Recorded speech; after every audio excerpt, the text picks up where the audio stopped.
Corda, on peut en parler. Il a quand même fait un excellent tournoi. Alors, on est toujours un peu déçu quand parce qu'on attend beaucoup en fait de ces joueurs extrêmement talentueux. Il a 23 ans, il a été blessé, il fait un début d'année tonitruant.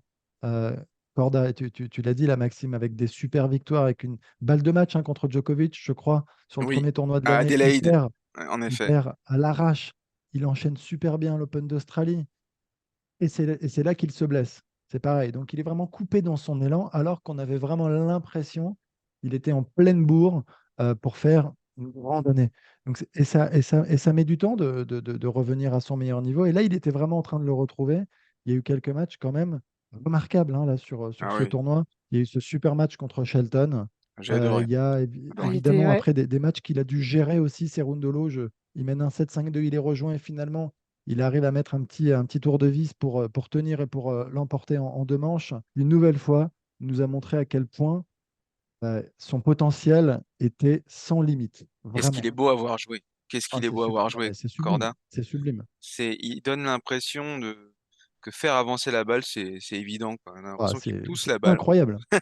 Non, mais le C'est c'est- toucher de balle, tout, c'est d'une tout est, tout fluidité. est juste en fait, tout est, Mm, mm, tout est, tout est en place déjà maintenant. mm. Ça va se jouer sur la confiance et il est en train de la retrouver.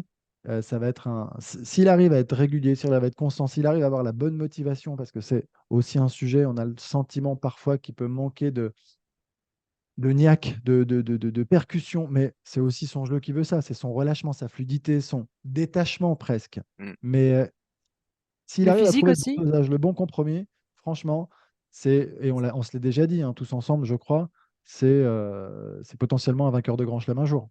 Oui, oui.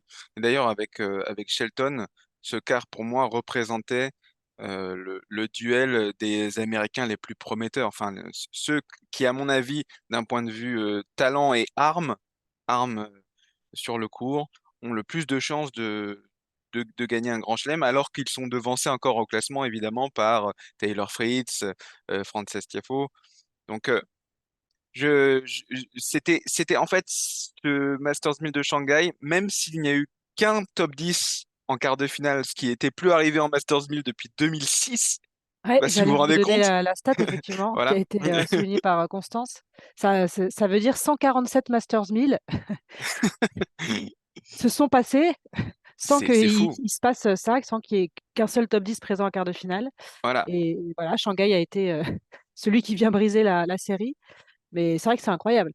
Ouais, malgré cette statistique hallucinante, je trouve que les quarts de finale, comme disait Arnaud tout à l'heure, ont pas du tout manqué de piquant. Ah non, non, C'est-à-dire non. que, c'est-à-dire que, en fait, C'était prometteur même pour la suite, ces c'est affiches-là. prometteur exactement et j'ai l'impression que c'était presque un teaser de 2024, ces quarts de finale.